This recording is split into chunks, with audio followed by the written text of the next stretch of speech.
Eugene in Mountain View. Hey, Eugene, what's up? You're on Willard and Dibs. Hey, boys. How you guys doing? Great.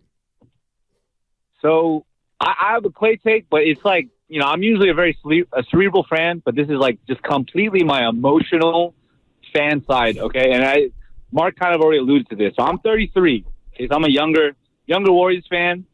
My highlight before Steph, Klay, and Dre was Baron Davis dunking in the second round of a playoff loss. Yep. So not much, right? Yep. So these guys mean everything to me. So Klay is very special to a lot of fans in the area. So I say this. I say we trade him immediately for his sake and for our sake. Like, the more this goes, we're going to tarnish the legacy that they built.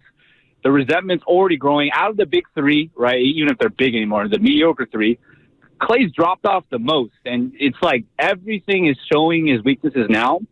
I say trade him for his sake, for the legacy sake of the big three. And I think, honestly, like D-Wade, he'll be back his final year. He'll get his little, final goodbye. It'll be cute. It'll be great. But for the sake of him, for the sake of us, I say we get rid of him.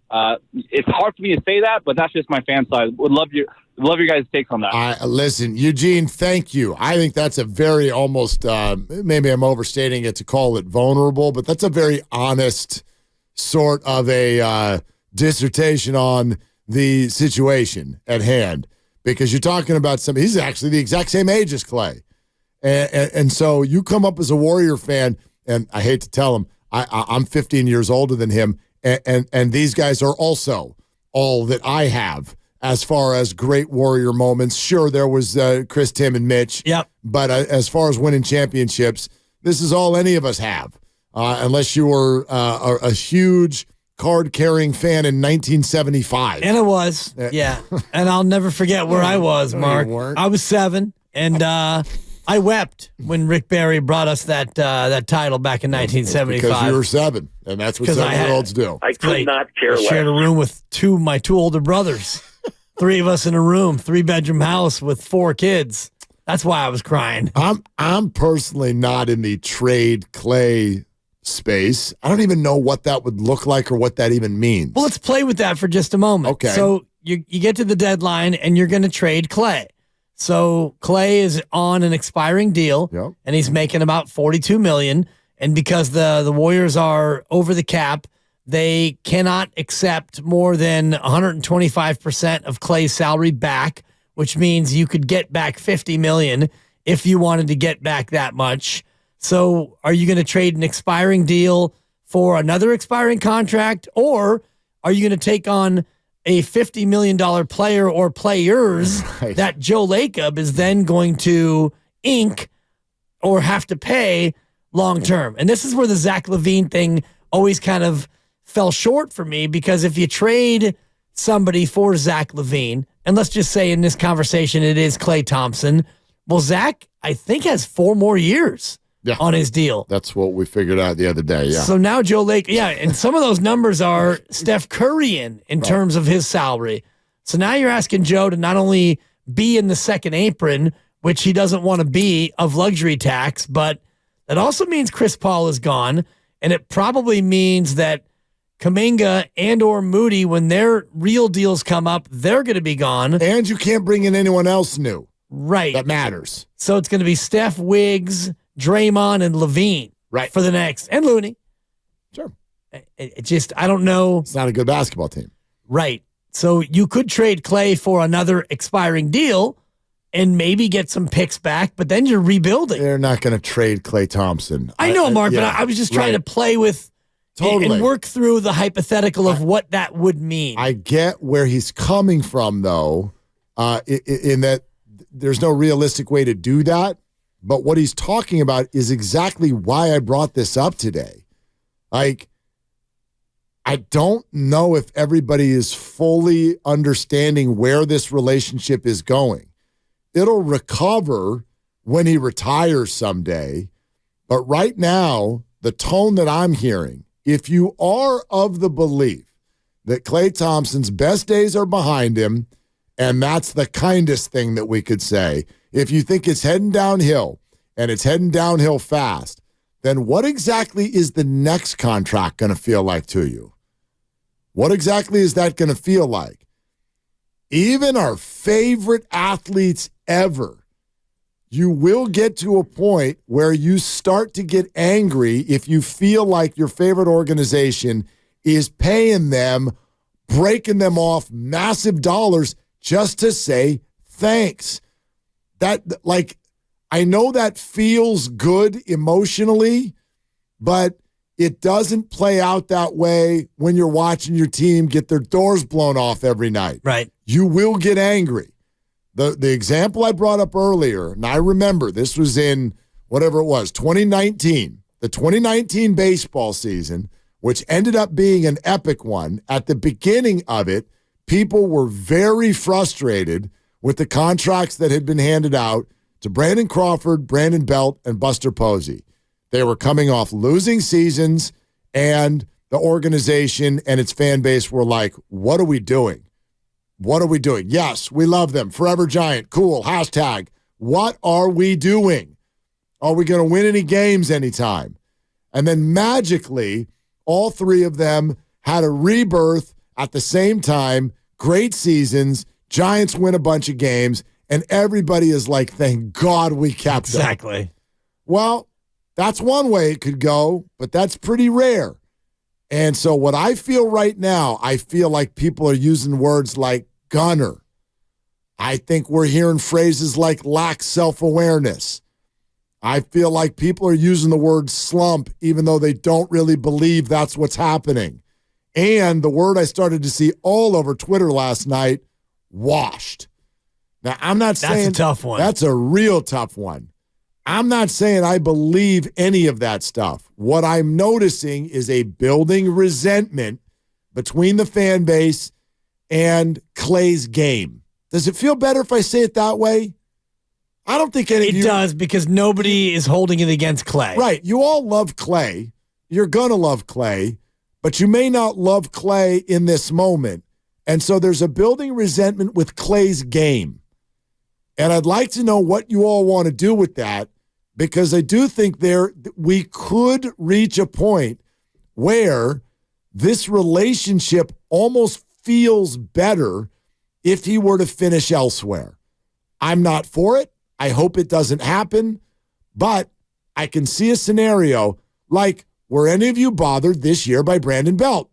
He played in Canada, and I would argue that you looked at it in more of a like, oh, yeah, Brandon Belt, look at him, he's with the Blue Jays. Yeah. And in a couple years when he retires, baby giraffe and captain and weird sense of humor, and we love you. Of course. But you would not have loved him if he was hitting 220 on the Giants for $18 million. You would have been furious. Well, we already were in his last year. Exactly. And it's an interesting comp because he was also a champion, but there was a little bit of a different vibe in that the page was being turned and Bumgarner left and Posey retired and he was forced out, allegedly. Yeah, no, whatever he was. Right. He went to Texas and won the World Series. We know that. But the whole vibe, the whole team, the whole regime basically changed. This would be different because he would be, other than Bob Myers, the first one out of the building.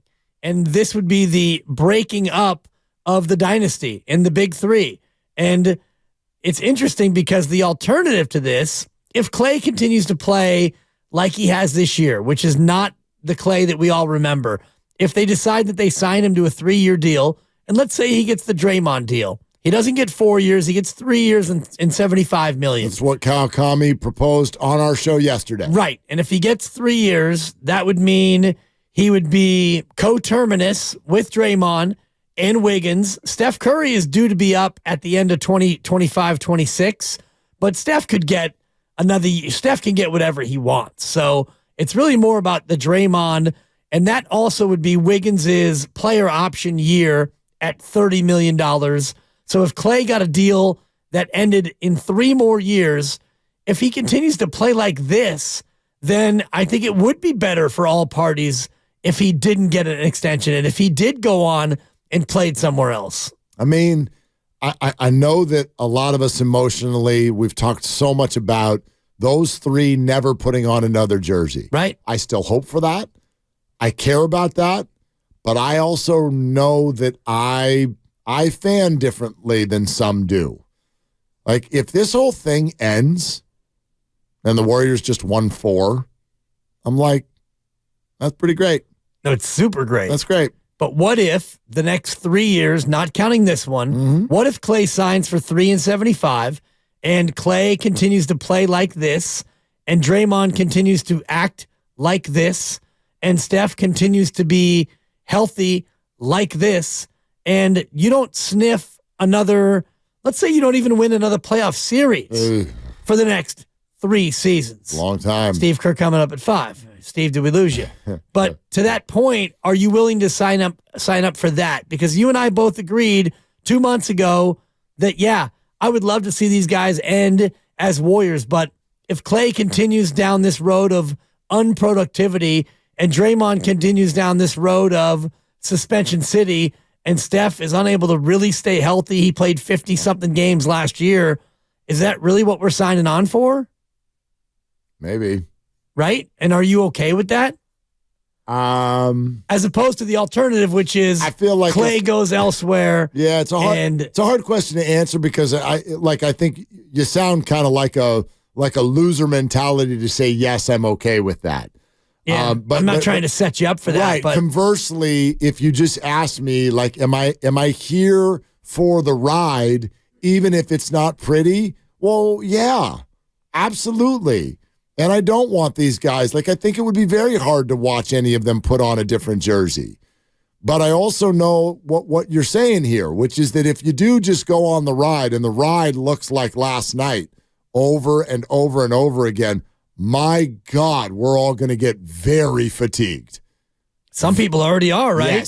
Yes. That's what I'm getting at. I think fatigue, like, what a conversation, what a thought to have. If you're fatigued by Klay Thompson right now, they're talking about extending him. 3 weeks ago, many of you wanted him extended. So it's a very, very difficult spot. And in a way, what matters to me more right now, more than winning another ring, is sort of protecting the legacy of the whole group. I think is almost more important. A 5th ring, sure, amazing. But oh my God, like, this is 4 rings, 5 rings, 6 rings, whatever. This was incredible. Yeah. Unbelievable dynasty. But you really don't want 4 years of Willie Mays on the Mets. Oh, boy. I don't want to see that. I don't want to see that. Would a Bulls fan be like the Michael Jordan Wizards years? I wish they had happened in a Bulls jersey. No way. Oof. I think Bulls fans, even though they have never sniffed a title since, they can feel good about the way it ended with Jordan holding that pose. And I meant to ask Steve, and this is not the week to do it, but last week we talked to Steve about instant replay, and it dawned on me that, if you could challenge anything, they would have challenged that as a push-off on Byron Russell. That's actually a great question. I was going to hit him with it last week when things were a little bit better. This is not the week for it. Because we were talking about review. If you could review everything, and I was going to say, well, Steve, if they could review anything. Could you imagine the poor ref that has to awkwardly look into that camera? After further review, we've decided the championship doesn't count. Utah ball. After review, Michael Jordan has pushed off on Byron Russell. That's right. After review, the price of Air Jordans has gone way down. Wow, that would have been a hard one. And this is probably not the week. Hey, Steve, did we lose you? Yeah, but many other questions to ask him. And I do wonder, though, about the whole idea of Klay in terms of the longevity of this, because if you sign him for 3 more years, and whatever the number is, it doesn't matter. It's Joe's money. It's not ours. But if Klay continues this decline, and right now through 12 games, 13 games, it's pretty dramatic. His decline is much more dramatic than Draymond, and I don't even know if Steph is declining. Well, the thing is, again, so it's been 13 games this year. What did we count off as to when it was? You said, when was the last Claymaker game? It was game 2 against the Lakers. So then count, there were 1, 2, 3, 4 more games against the Lakers, 13 games this year. Yeah. And not all of them were horrible, but that's 17 games. That's still not like this crazy long sample, but I think what's happening to people right now is when they hear, oh, Klay will get out of his slump, Klay will figure it out. Well, each game that goes by, it becomes impossible to use the word slump. It's like you start to feel foolish to think that this is just this momentary problem and he'll snap out of it. We're having the same thing go on with Wiggins. Yeah. How many games before you acknowledge that it's not just some one-off or momentary struggle, and then you decide, oh, that's just him now. Yeah. That's what I think everybody is scared to say. And I'm not there yet, but where I am is to say, at minimum, the really good games that we watch Klay have, they're going to be much more few and far between. Right. But the average game that Klay Thompson would normally have, and I look at his averages, and you go back in time, and it's 17 a game, 18-6, 19-4. I won't even go back to when he averaged, more than that, but Klay's average game used to be pretty good. Yeah. Pretty damn good. All-star level. His average game. 18 points or whatever. Right. And now it feels like his average games are suboptimal. And, you go back 22 a game, 20 a game, 21 and a hook. This year he's averaging 14, and the shooting percentages are at career lows across the board. And so you start to think, is this the end? And, you're getting a little bit older now, and you're not quite approaching 50, but you're closer than you were yesterday. You can say it. You're not even 49 yet, so I'm not trying to haunt you with the F word. 14 months. But when you get to our age, you get to a point where something happens and you realize, well, I may never do ... again. I used to be a marathoner. I ran a couple of ultras. I was a very recreational runner, but I've realized now at 55, I'm never going to run a half marathon again. I'll never run 50 miles again. I may never even run a 5K again. And that's the reality of being this age with this broken down frame and all the rest of it. And so you look at Klay Thompson coming up on 34. He'll be 34 in February. And you realize Klay may not be that player again. It's okay. I used to want to run a marathon. I put it on a bucket list once upon a time. Yeah. I've been like, that never happened. Somewhere along the road, I'm like, oh, I don't want to do that at all. Yeah. I think it was when I watched my friend do it. I watched my friend run the LA Marathon. Funniest thing ever was I could never find him. All the road closure, and I kept going to different spots, and I kept missing him. And finally, I gave up, and I'm like, I'm just going to go get a bite to eat. And I go into a Subway. I get a sandwich, and I'm at the little drink fountain. It's the funniest moment. I'm sitting there, and I'm like, shh, filling up a Coke or whatever. And I looked at the guy next to me, and he had a freaking number on his chest. I'm like, sir, you cannot have a Sprite. You're supposed to be running. You can't just stop in the middle of your marathon and get a soda. You better be careful. Are they going to do well for you in mile 20? Get back out there. Anyway, Rich in Fremont here. Did he get the 3 cookies for $1 too? Yeah, exactly. Get you every time. Hey, Rich, what are you doing? Hey, what's up, guys? Thanks for taking my call. Yeah, man. I don't know, man. I look at it this way, man. I look at it like, really at the end of the day, it's about understanding that, I'm not going to use the terms you guys use. You guys saying these guys are in decline and, just because a couple of guys are hurt, this is really just a roller coaster ride of an NBA season. That's the way I see it. It happens every year. It's some more, excruciating, some not so much excruciating. But I also think this, though. I think that really at the end of the day, instead of, these guys, running on the talk of, championship. It's like, well, no. Okay. You guys need to focus on just winning the Pacific West right now. Okay. Because you're not playing championship basketball. Okay. Once you win the Pacific West, then you can go for the Western Conference. You win the Western Conference, then you can start thinking championship. Because really at the end of the day, what it's really about is these guys need to start coming to a realization that, hey, You're not the guy who you were 10 years ago. And particularly with Klay Thompson. I would have Klay right now. You can take his outside shots, but when them shots ain't falling, hey, man, you need to go to the hole. Well, you know what's interesting there, Rich? And Rich, thank you. I really feel, and Dibs, you'd be a perfect person to ask this because I don't know that we see it the same way. Like there's this thought, and maybe it's based on when Kevin came and Klay was like, I'm not giving up my shots. And that sort of set a tone for who Klay was. And then we've had the conversation with all of them before. Like, would he be willing to come off the bench?